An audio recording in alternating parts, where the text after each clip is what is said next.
Maansadan waxaa la yidhahdaa bulsho. Bulshaa la yidhaahdaa. Waxaan kaga jawaabayaa ama waxaan kaga hadlayaa kalgacalka ummaddu ay hayso ayaan ka jawaabayaa. Qofku keligii waxba maaha. Qofku keligii waxa la wuxuu yahay ma jirto.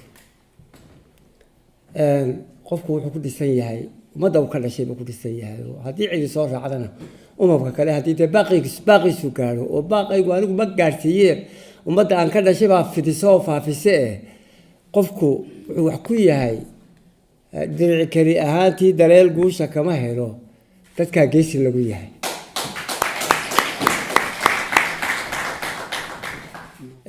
kalgacal bay ummadaydu ii haysaa aniga idin sheegayo ilaahay fadligiisa ilaahay raxmadiisa tayidan ku dhisnahay marka waxaan ka mahad celinayaa oo gabay kaga mahad celinayaa ummadaas xagga iyo xagga igaga tiirsan ilaalinaysa darahayga iyo muraadkayga iyo xaaladahayga iyo waxayga oo dhan ka jawaabaysa kaasoo kale abaabulaysa dadka iyo hor keenaysa iyo koolkoolinta iyo kalgacalka tayna ka jawaabo weeye. Again, listening to Hadraawi talk about the importance of the people's role in his work, I was powerfully reminded of a statement that Margaret Thatcher made in the 1980s in which she said, "There is no such thing as society." And I think this is the most this is the best answer to that statement I have ever heard.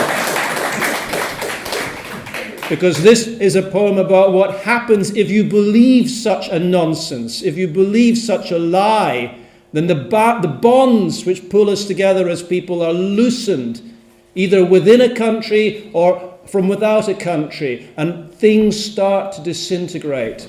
And so that is the prophecy that I think is at the heart of Bulsho. It's not something which is specific to Somaliland. It is something which affects all of us if we take such a pernicious and evil idea to its conclusions. So, from there, I would like to say the necessity for the poet to speak in response to that is very, very clear in this poem. This recurrent refrain, would I be at one with you without these terrible events? I think this is something which, again, I've learned from Hadraawi. He spoke the very first time I met him of a kind of simple historic necessity for somebody to speak up, for somebody to be the poet, and he seemed very humble about the fact that it just happened to be him. But of course, there is a great deal more to it than this. There is a genius in these lines, I think.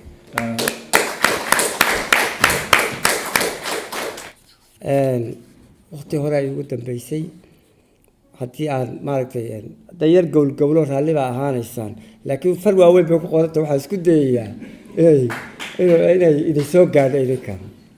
Before I read this translation, I would just like to say again, it's been an honor to translate Hadraawi's work. I've learned a great deal about the craft of poetry through working on these poems. بشار waxay soo baxday waqtigii nidaamkii dalka ka taliyay Maxamed Siyaad Barre waa waqtigii arrintu markay isku shareertay ninkaasi dee waa wada garanaynaa ilaahay caawa hawl naxariis xabaal buu ku jiraa nin dictator oo baalinkan maanta ayuu ahaayo lur fara badan la yimi naku iyo aniga iyo qayrkii waxaanu qaabilsanahay inaanu ummaddu ilaa ma wada gabayde gabaygu isagu xeel dheer yahay oo had iyo goor halka ugu fog iyo wadnuhu taabtaaye teen afkeeda ku hadalno ma huwa aniga marka waxay ku dhacaan aniga markaan hintisee waxaanu ilaalinaynaa mabda iyo ujeedada iyo aragti baanu ilaalinaynaa ummaddu haddii aanay wax wada tirin oo wada gabya ahayn oo ay xaalada jiraan oo dhacdooyin nolosha ay haddii la ka dhigo ummadda dhex imanayaan oo ummaddu aanay gabayga ugu culus wax dareenka qofka dhaqaajiya aanay ummaddu wada gabya ahayn dee waxaan la faran ama ilaahay hibada uu na siiyey iyo kaalintaanu nolosha ku leenahay وين النوم دافع كذا هذا اللود إلى إنه دافع له ومالك المات مالك كالقاع كلاس كما هلا تروح ما تنقش على الله قال الله ماتنا إن ما سيد بقول إياه تلو يقوم بيدها حشوي ترم بدن بدكا هوي بلغا فرفرن سنقو لبي بدلغا بدو عملكا كشيك بدي أديك مجا هركاجيا بحدي بلار كي موجدي بالعالمية ترترى شنتا هوري بدحلسة عرو كل الباب الودي بابتي سيبا للنحي تتبع يسو صوب والله لكن بسدو ترتا وعبسيدي كترتي لكن بسدو ترتا بقوه يساري هاي نكيب بهولا حرقا بالبالا اوطا بولنتحي وانا دارك يا رب الله عليا Wise counsel, you're unobtainable. Blame, you breed without bounds. Greed, you are unbridled. Brave horse, you're hamstrung here. Brute force, you bear your brainless face. Sea of disorder, your full volume, your ebb and flow and breadth. Could I scoop you in this cup? Your vastness and your breakers, are you emptied with a beaker? But let me set this beginning aside. The conch shell hot with bewailing, its bray causing sudden shock, bringing the people together at once. Who does the fan blast with chaff? Who has had the fear put into them? Who is setting the traps in Hargega, the hunting pits of the cannibal queen? برشالي ودبوسدا وأمتي برشالي ودبوسدا بعدهم بو ما جاي والبوع وقلت كوبي بدأ لقوا كلا نقال أو نقول كبحي يعني ذاك بيش يا أمتي وحول الحياة ما شرانو أرمو مالتي أما سكانة أما وده هذا السيا أما ده ما شرتيه وأنا كده وأنا ذاك كان بيش كان لسه أمتها لكن أمتها ده وأنا كده كنت شغال بياقو شغالي سوتها هاي إنه ده أمتها lawyer يا فيهم. Here comes Bulali, threatening death, to provoke Badun, walking slowly with a branch of dogbane. The fig tree is laid between them to mark a peaceful zone, but he dodges by, so there's no escape. In the open, they find each other, and their bows are busy with arrows aimed at the body's bullseye. The oryx has to watch them brawl, and where is there any sanctuary? Where is there salvation? Calamity is capable of wonders. It blows everything out of proportion. The man causing it bloats with pride. And you call this normal? Bulsho yadiga milgali. Niki bochima kuri bochima waxa la qofka madax furasho loo qabsado waliba especially dumarka. Bulsho yadiga milgali. Niki bochima ku yiri sharaad barataan niri ma shacabku miyaad aqoon u leedahay.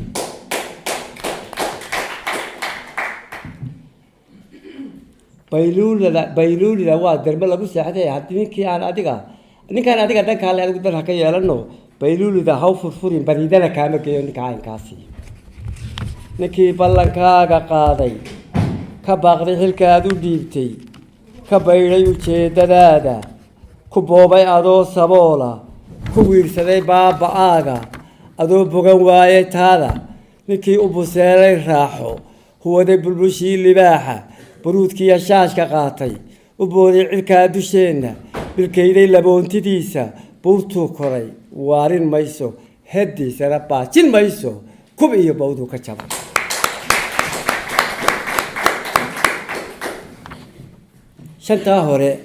shantaa umal fool bashiishtay bardaanka xusuusta iidhe. My people, there is such a thing as society. To the one who says you have no choice reply, "You have no clue." Don't listen to his braying. Don't give him the time of day. The one who promised you much and ducked the responsibility you gave him, turned aside from your goals, robbed you when you were poor, belittled your beggarliness, while you lacked even the basics. This one, craving all comforts, sported the thick skin of the lion, wore hubris like a mane, jumped up into the sky, boasting about his superiority. He can't stay up the mountain forever. Nor can he delay his death day. His fall will break both shin bone and thigh. Rage at how contrary this has run. Say that it shall be recorded well. Bulsho adigay boqraday, beerkayga adaa gogladay, boggayga adaa huwaday, wadnaha adigaa barkaday, bishmaha adigaa furfura. Markii lagu beelaqaysto, markii baaqaagu yeelo, ayaan boholyow gabiyaa dareenku baraaruga. You, the people, chose me. You made your bed in my soul, wrapped yourself in my conviction, used my heart as your pillow. It's you who make my lips move, my fear at your fortunes, my care at your conditions. This is what matures me. When someone defrauds you, when you cry out for help, a keen longing awakens my senses, and I begin to recite verse. Bulsho adigay boqraday, adaa bili igu shakalay, datacawana kay kolkoolinta ay 24 saac. Adaa bili igu shakalay, buruudka aday igu xulay geesinimada iyo dhiirinimadu aday ka soo jeeda oo adiga isku ka halaynaya. Buruudka aday igu xulay, haddaan ahay wiil bil kulul, burjiga adiga iskale. Dagaalka adaa ay baray, balaaya haddaanay dhicin, dantaada haddaan la bi'in, haddaan baradaadu guban, miyaynu isbaran lahayn. You, the people, chose me. You granted me good fortune, loaded me with luck. If my brazenness burns like a lion, you bestowed that charisma on me. You ordered me, be purposeful, compelled me to battle for you. If disasters hadn't befallen you, your best interests not been betrayed, if your homeland hadn't burned, justice not been discarded, the worth of schooling not belittled, being reduced to slogans, would I be so at one with you? Haddaan wanka barida weyn, baraarkana loo qalqalin, ninkii cunay booligaaga, haddaan buro loogu darin, saboolka haddaan la bidin, haddaan boqol ruux la korin, saboolka haddaan la burin, saboolka haddaan la badin, haddaan boqol ruux la korin, dhulkii beeraha lahaa, haddaan basanbaas ka dhicin, bal iyo xaab laga idlayn, dadkii qabay berisamaadka, haddaan barax loo shishubin, barwaaqadu tuugsi noqon, haddaan barar loo kaltamay, biyaha sixi looga dhigin, basaasta qofkii huwaday, badhaadhay haddaanu odhan naftiisana bee ku furan, iyadoo la dayacan yahay baa dee cabsi darteed la sacabinayaado lasoo lelayaado haddii la ka dhigo ammaan iyo heeso iyo waxbaa dee liqsiinaya kuwaas isaga uga sii darayaan. wuxuu soo leeyahay tubtii baad ku joogtaa wadadii ilaa waata la hadlaye ilaa waata lagu ablaablaynaye ee waadiga arkay wixii maxamed siyaad bare istaba joogay 24 kaas laba dhacay isaga maarkiisa. marka markay taasi ku dhacdana uu ka tegaya xaq sunta iyo xaqiiqada waa ka tegaya oo marka wuxuu soo qaadanayaa te wuxuu maalka maanta waxa inta dadka baqay waxa oranayo ayuu ka qaadanaya 10ka meel isbaran lahayn. If the fattest ram and the young lambs had not been slaughtered for him, the one who devoured your house and home, if more had not been bestowed on him while the poor increased in number, if a scant 100 had not risen to the top, land which formerly had farms not been put through hardship, its crops and vegetation raised. People who once were prosperous had watered milk poured out for them, their wealth exchanged for pauperhood. If AIDS grain had not been bickered over, nor eaten with water in place of ghee, if the man brought low with poverty did not have to say, "We are content," be obliged to lie for his life, would I be so at one with you? haddaan waa ku beriyaa bayuuriyo umalku tarin haddaan berritiyasa maqan bushaara lagaaga dhigin baxnaanadu kugu adkaan haddaan sida baarcaddaa balooliya badawiyalay naftaadu ku ciilbilbelin qabiilka haddaan la bilin haddaan boodhka laga tuntumin haddaan isbahaysigaaga isbiirsiga wadajirkaaga bur iyo xoog lagu furfurin bartaada haddaan la dhicin bartaada wixii uu gacanta ku hayo xoolaha bartaada haddaan la dhicin bukaanka haddaan la nicin haddaan bogso lagu daweyn barbaarta haddaan la layn bilaawuhu dhiig man tagin ninkii ku budhigi lahaa haddaan baqayuhu ku lalin halyayga badbaadadaada haddaan baharuhu ku shirin haddaan birmageydadaada rasaas loo berentasiin waraabuhu baan ka dhigin baroorta qofkii lahaa isagoo baqaya haddaanu u rogan bilkhayr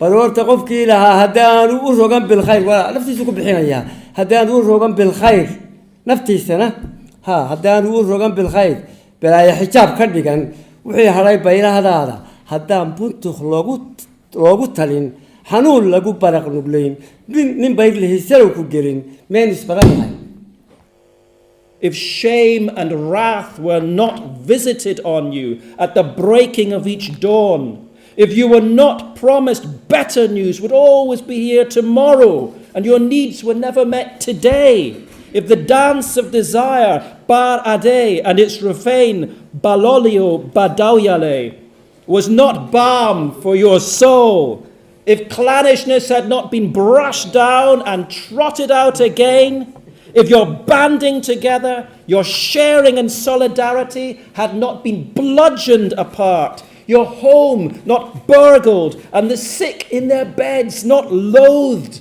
and left to heal themselves, would I be so at one with you?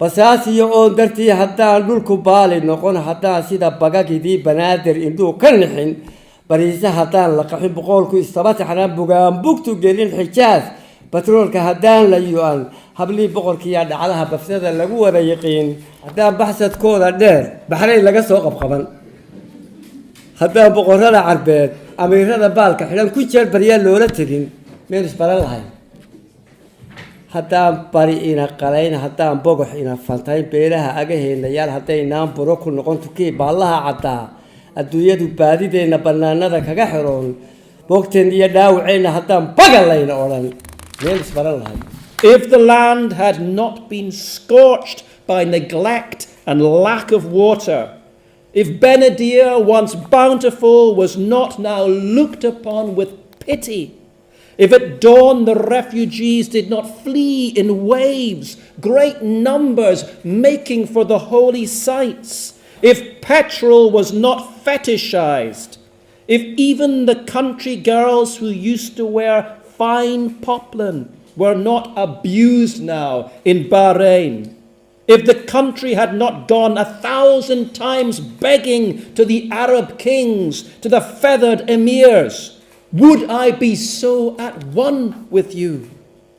If the Eastern Bloc had not abandoned us, the West not lured us to perdition, had we not become a weeping boil to our neighboring nations, even the fabled white-winged crows seeking a bolt hole to avoid our lost folk scattered across the globe, if it was not said to our wounded and our injured, you deserve it, would I be so at one with you?